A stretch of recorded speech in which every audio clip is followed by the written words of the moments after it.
Olá, meu nome é Saulo, seja bem-vindo à nossa teleaula da Escola Bíblica Dominical. Nós vamos estar falando sobre o tema família. Seja bem-vindo e tenha uma boa aula. Inicialmente, nós vamos estar utilizando nesse trimestre as revistas da Igreja Evangélica Assembleia de Deus do Pará, a Igreja Mãe. Para adolescentes, o tema Minha Família, e para jovens e adultos, Fortalecendo a Família. São temas justamente do currículo extra do PEC, que é o Programa de Educação Cristã Continuada.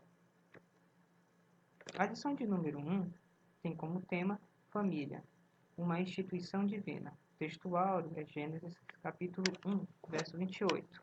Então Deus os abençoou e lhes disse: frutificai e multiplicai-vos, enchei a terra e sujeitai-a. Os objetivos da nossa aula é reconhecer que a família é uma instituição de origem divina, discorrer sobre as funções básicas do núcleo familiar e compreender os propósitos de Deus para a sua família. Nós temos alguns versículos para serem lidos durante a semana. Vamos somente estar lendo o versículo sem a referência. Você pode estar acompanhando pelo vídeo. Criou, pois, Deus o homem à sua imagem. A imagem de Deus o criou. Homem e mulher os criou. Ora, a serpente era o mais astuto de todos os animais do campo, que o Senhor Deus tinha feito. E esta disse à mulher: é assim que Deus disse: não comereis de toda a árvore do jardim? Continuando, porém inimizade entre ti e a mulher, entre a tua descendência e a sua descendência. Esta te ferirá a cabeça, e tu lhes ferirás o calcanhar. Abel também trouxe dos primogênitos das suas ovelhas e da sua gordura. Ora, atentou o Senhor para Abel, para a sua oferta. A Sete também nasceu um filho, a quem pôs o nome de Enos. Foi nesse tempo que os homens começaram a invocar o nome do Senhor. Ora, o Senhor disse a Abrão: sai-te da tua terra, da tua parentela e da casa de teu pai, para uma terra que eu te mostrarei. Temos também como leitura bíblica Gênesis capítulo 1, do verso 26 ao verso 28. Diz da seguinte maneira: e disse Deus: façamos o homem à nossa imagem, conforme a nossa semelhança. Domine ele sobre os peixes do mar, sobre as aves do céu, sobre os animais domésticos, e sobre toda a terra, e sobre todo o réptil que se arrasta sobre a terra. Criou, pois, Deus o homem à sua imagem. A imagem de Deus o criou. Homem e mulher os criou. Então Deus os abençoou e lhe disse: frutificai e multiplicai-vos, enchei a terra e sujeitai-a, dominai sobre os peixes do mar, sobre as aves do céu e sobre todos os animais que rastejam sobre a terra. Vamos também ter nesse momento hinos de louvor e de adoração, 107 e o hino 400.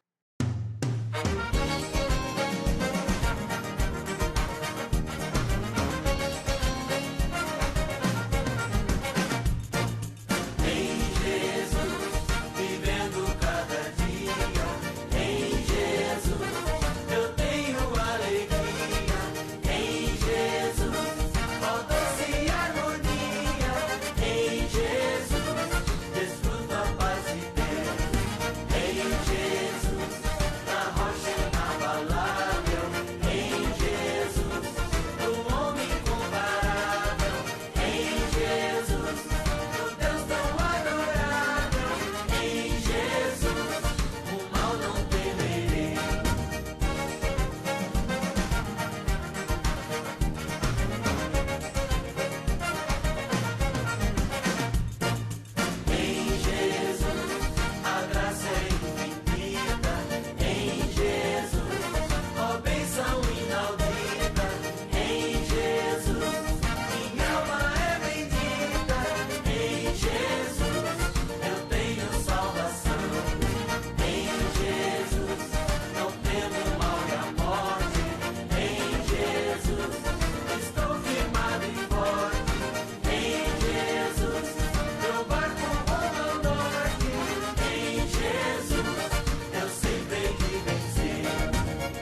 promessas do meu Salvador.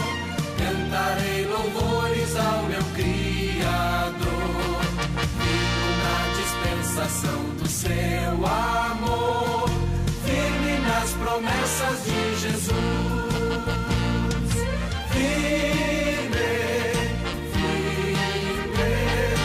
Firme nas promessas de Jesus, ó Cristo.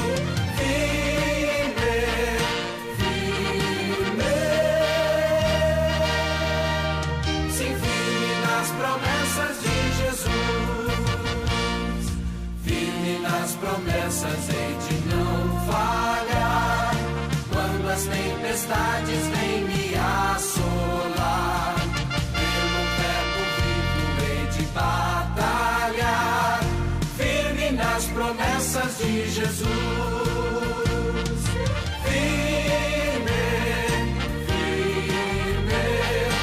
Firme nas promessas de Jesus, ó Cristo.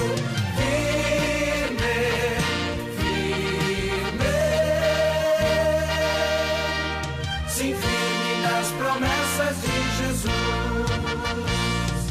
Firme nas promessas, sempre vejo assim purificação no sangue para mim. Na liberdade em Jesus sem fim. Firme nas promessas de Jesus. Firme nas promessas de Jesus, ó Cristo.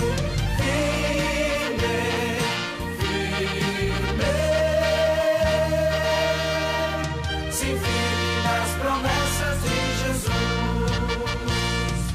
Firme nas promessas do Senhor Jesus. Em amor ligado com a sua cruz. Cada dia mais alegro-me na luz. Firme nas promessas de Jesus.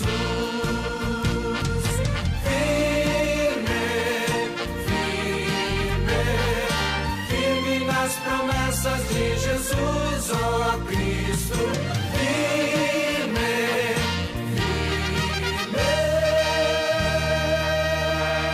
Sim, firme nas promessas de Jesus.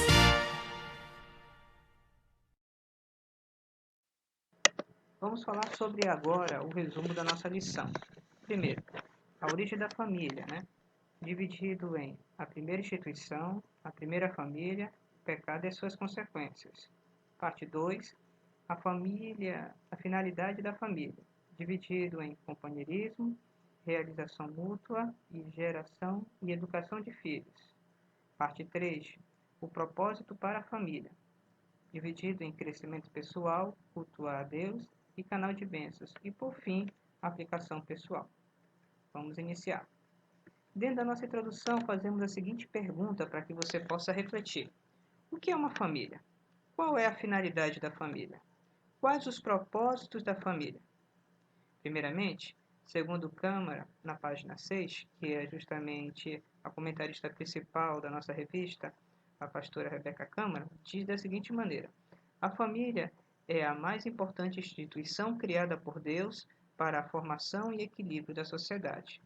Primeiramente, o núcleo familiar ele é formado basicamente de pais e filhos.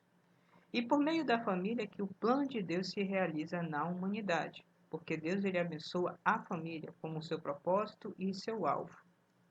Podendo continuar um pouquinho, nós temos a origem da família. Dentro desse nosso diálogo, nós devemos entender que a família tem uma origem no coração de Deus e foi por ele instituída. Foi o propósito de Deus criar a família e não dos homens. Primeiramente, é a primeira instituição. Em Gênesis capítulo 1, diz da seguinte maneira: no princípio criou Deus os céus e a terra era sem forma e vazia.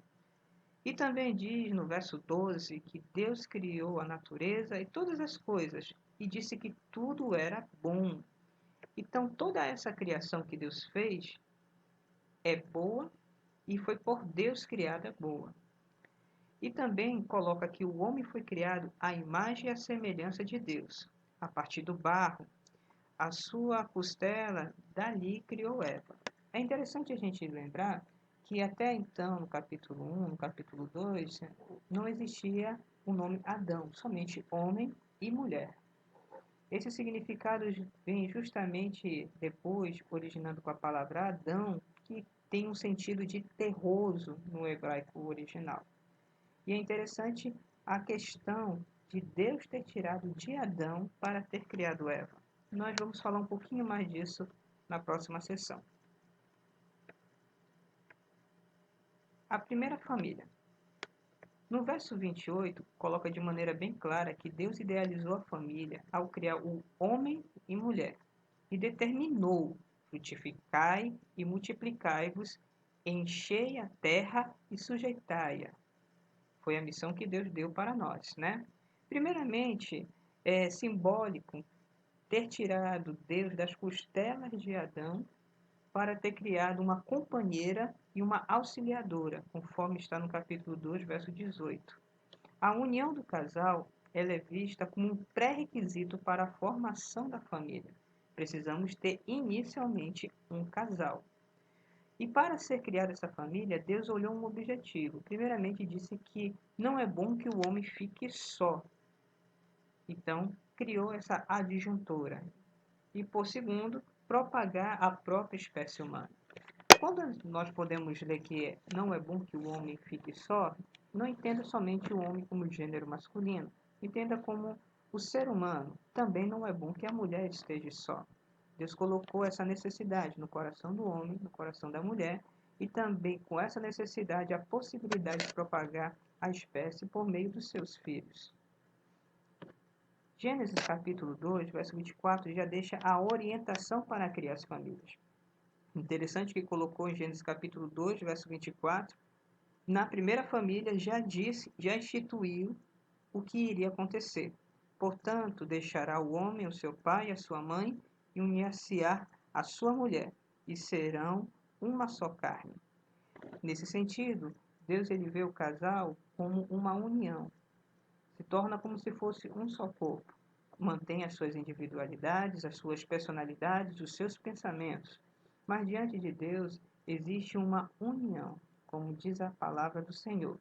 E esse princípio permanece até agora. Podemos ver também que o pecado ocorreu e também trouxe as suas consequências.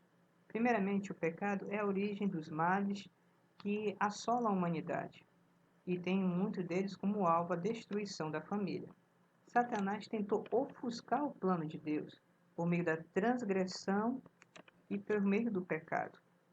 Foi justamente dentro da família que ocorreu o primeiro assassinato, em Caim assassinando Abel. E justamente quando nós não olhamos essas situações dentro da família, pode ocorrer maldições.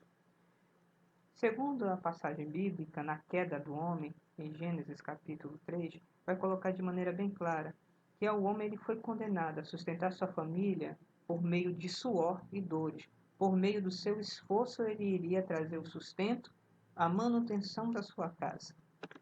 A sua mulher sofreria dores de partos e teria a submissão ao homem. Lembrando que essa ideia de submissão, até mesmo relacionada aos seus desejos, não quer dizer de maneira nenhuma que a mulher é inferior ao homem, mas que dentro do seu lar, dentro da sua casa, existe uma liderança que é o homem como cabeça. E que a mulher vai estar ali colaborando, auxiliando, caminhando, construindo junto com o homem. Como terceiro, maldição, a terra iria produzir abrolhos e espinho. Desta maneira, ela seria maldita. Ela iria fazer uma resistência ao trabalho. Então, quanto mais o homem trabalhasse, a terra não ia dar a sua força imediata. Precisaria de muita labuta e muito esforço para poder conquistá-la. Não temos na revista, mas podemos ressaltar também a quarta maldição. Satanás teria uma inimizade com os filhos, por causa que viria deles aquele que esmagaria a sua cabeça. Desta maneira, Satanás sempre iria perseguir a espécie humana, colocando várias adversidades e problemas. Mas devemos lembrar que em todas essas coisas, Desde o início, a palavra de Deus já nos deu a promessa que a descendência dele esmagaria a cabeça, e que hoje nós entendemos que é Jesus que destruiu as obras do diabo. Fiquemos com essa promessa e não nos esqueçamos disso. Vamos continuar com a próxima sessão, finalidade da família. Inicialmente, os atributos da família, logo a sua consequência na sociedade. Tudo aquilo que ocorre na família também vai ter repercussão na constituição da sociedade. Inicialmente, falamos sobre companheirismo. Entendemos que companheirismo é justamente o relacionamento entre homem e mulher, entendendo a proximidade entre eles. Diz o homem: ossos dos meus ossos e carne da minha carne. Gênesis 2:23. Dentro da família, entende-se o homem como o líder, o instrutor espiritual do núcleo familiar. E a mulher como auxiliadora do homem, administradora do lar, aquela que é capaz de ter iniciativa e é idônea.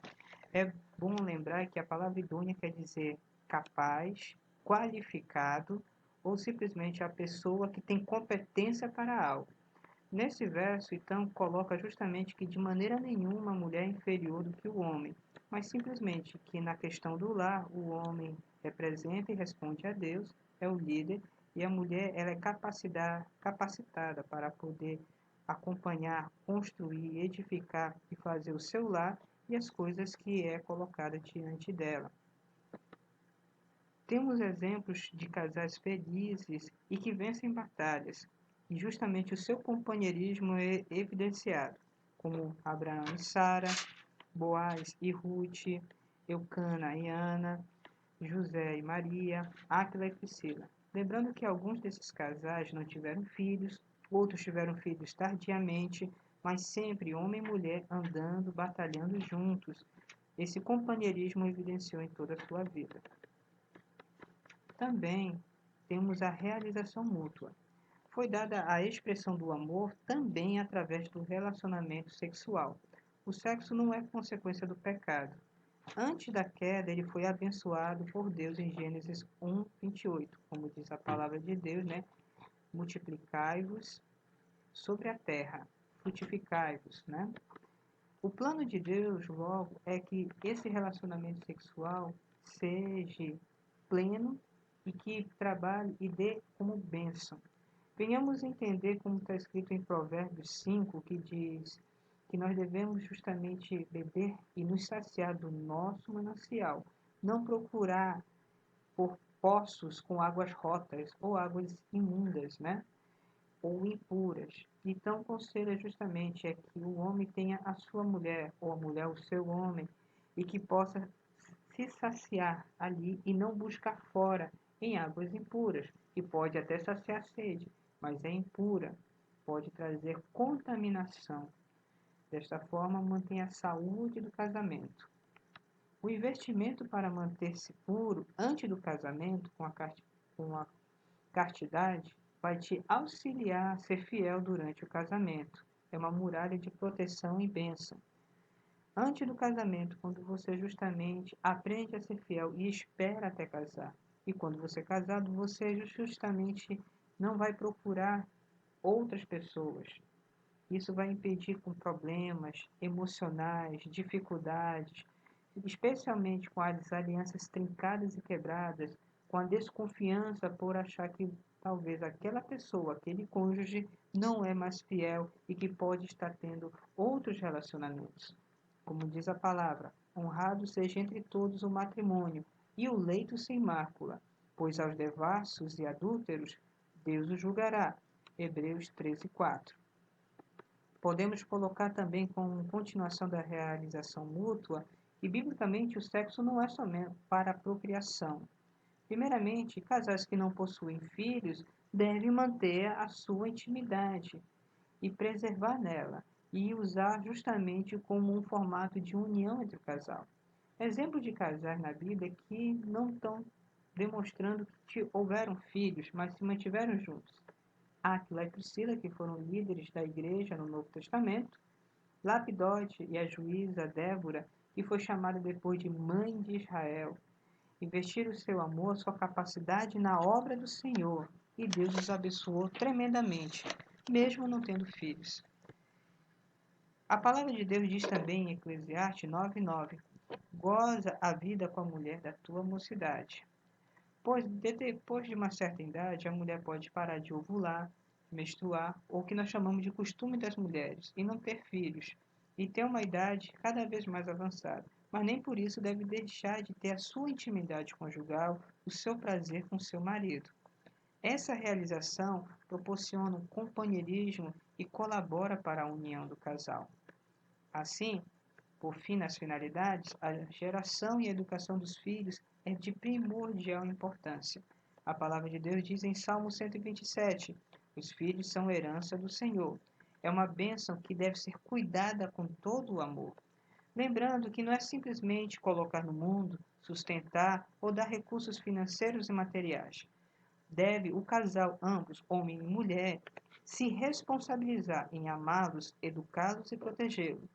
O amor ligado justamente à doação emocional, à educação de ensinar o que é certo e o que é errado, colocar limites e corrigir, e protegê-los tanto emocionalmente, como fisicamente, como de todas as maneiras, sendo pessoas ainda em formação, necessitam desse acolhimento. A palavra de Deus mostra muitos exemplos de pessoas que não cuidaram, não protegeram seus filhos. O sacerdote Eli, por exemplo, em 1 Samuel capítulo 2, não repreendeu, não corrigiu seus filhos de tal maneira que roubavam as ofertas, se prejudicavam e faziam a obra do Senhor de maneira relaxada, de tal forma que o Senhor o castigou severamente. Atalias e Herodias que usavam a sua família, os seus filhos, para interesses particulares. E o rei Davi, também, mesmo que tenha sido um grande homem de Deus, ele não soube educar em determinados momentos a sua família, os seus filhos, de tal forma que teve grandes consequências difíceis de serem administradas, inclusive para o seu reinado. Mas também há bons exemplos. Abraão, que cuidou bem de Isaac, que se tornou um patriarca muito importante. Zacarias, que cuidou e foi pai de João Batista, e disse Jesus que não havia homem nascido de mulher maior do que João Batista. Joquebede, que ensinou Moisés, mesmo sendo príncipe do Egito, não esqueceu no seu coração a palavra de Deus e o ensinamento do seu povo. E Eunice e Lloyd, que ensinaram Timóteo o caminho do Senhor, que quando aceitou Jesus, levou e desenvolveu essa palavra de maneira poderosa. Cuidemos dos nossos filhos sempre. Continuando agora, propósitos para a família.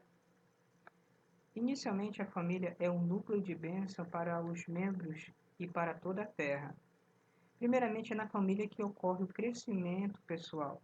O ser humano é formado em família para o seu desenvolvimento, a sua complexidade, a sua personalidade, a sua compreensão, o desenvolvimento das suas competências e habilidades, e o seu crescimento pessoal, tanto físico, espiritual e psicológico. É na família que é formado o caráter para aprender, para praticar virtudes, o amor, a humildade, a paciência, a bondade, a mansidão, no exemplo de um para com o outro. Também é dentro da família que esse crescimento ele se dá pela aprendizagem da responsabilidade, que deve responder pelos seus atos, pela disciplina, de saber se regrar e que, quando não cumprir determinadas regras, existem consequências. O domínio próprio, de muitas das vezes dizer não para determinadas coisas que quer, para poder obter outras e para poder estar com o outro. A submissão, tendo autoridade dentro de casa, pai, mãe, irmãos, aprender a obedecer. O serviço dentro do lar e o respeito ao próximo, entendendo que não adianta simplesmente fazer o que ele quer, mas deve respeitar o outro, o espaço do outro, e assim respeitando também a si mesmo. E aprender também dentro do lar, dentro de casa, a perdoar, a confessar os seus erros, a suportar determinadas coisas, a negar a nós mesmos.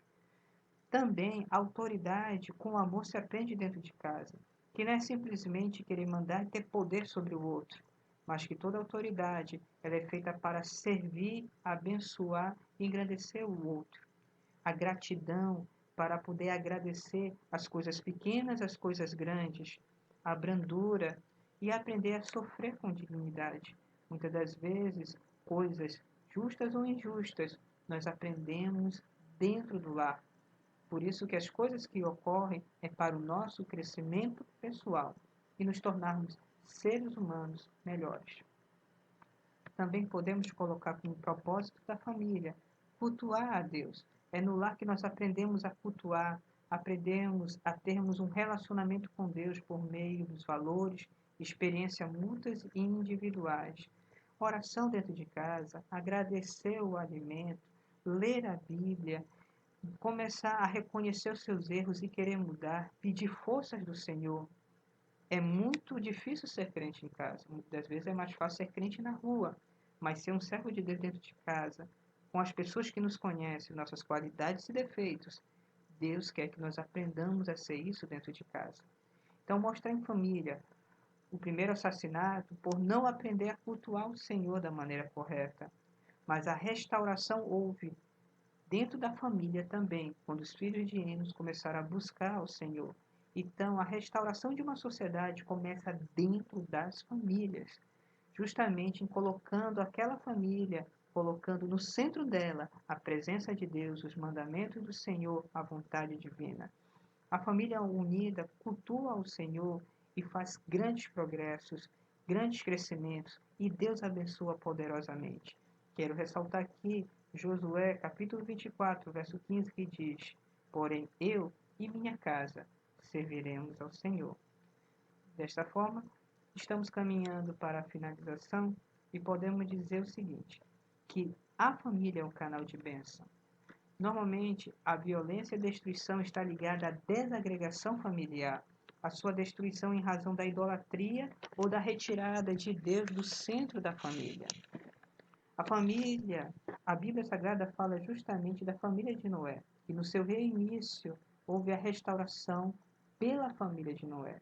Antes dela, justamente você vai ver várias situações que a família foi desagregada, que justamente não ocorre a obediência, o respeito, o amor dentro de casa. E quando nós não aprendemos, querido, os valores básicos dentro do nosso lar, não vamos aprender na rua, não vamos conseguir constituir, porque é necessário esses valores para nós. Então, Deus escolheu Abraão e diz em Gênesis capítulo 12, verso 3, né? E seriam benditas todas as famílias da terra, por meio da bênção da obediência de Abraão, de seguir ao Senhor em uma terra estranha, amando a sua família. Hoje, Abraão é pai de todos os crentes, por sua fé, amor à família, sabedoria de valorizar o seu lar. Como diz em Romanos 4, é o pai de todos os crentes. Não existe alguém que tenha cuidado tanto da sua família como Abraão. Você vai ver e leia os episódios de Gênesis na ótica de um pai de família. Ter cuidado de Ló, ter cuidado dos seus filhos, ter ensinado, ter conquistado um patrimônio não para si, mas para os seus filhos, aprendendo e ensinando a seguir ao Senhor e tudo que podia. Assim, queridos, deixamos a seguinte aplicação pessoal. A família é uma instituição divina, não é humana, não é um contrato. É Deus que constrói uma família quando ele é colocado no centro. Então, façamos a nossa parte, a fim de promover a edificação e o fortalecimento da mesma. Um verdadeiro canal de bênção. Aonde a sua família está, ali todos serem abençoados, por meio do seu filho, da sua filha, da sua esposa, do seu esposo, porque tem uma formação de um caráter cristão, adotam e servem a um Deus vivo e conhece justamente a presença de Deus. Como atividade, deixamos essas perguntas. De que forma se dá o plano de Deus para a humanidade? Como a família gera o crescimento pessoal? E quem Deus visou beneficiar ao estabelecer a família?